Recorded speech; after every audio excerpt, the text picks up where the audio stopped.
最近有指無線高層同英皇之間出現咗一啲問題，以致到英皇歌手羅力威呢被取消出席原本有份參與嘅2012翡翠紅白歌星鬥。呢日羅力威出席活動嘅時候就回應呢件事啦。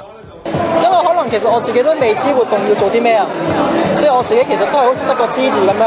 哦，你有冇睇今日嗰個報道啊？嗰個月嗰個因由，即係你了解過嘅。個因由就佢又係咁寫嘅，咁我自己其實又真係我又真係唔清楚呢啲嘢啊。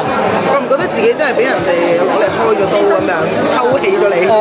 我覺得唔會嘅，即係我覺得唔會係咁樣嘅。我覺得只不過可能係即係可能係真係好似可能係成個 item 啊，嗰個可能成個環節可能有啲變動，咁就可能有啲變動咁樣咯。有機會嘅話，希望可以下次咯。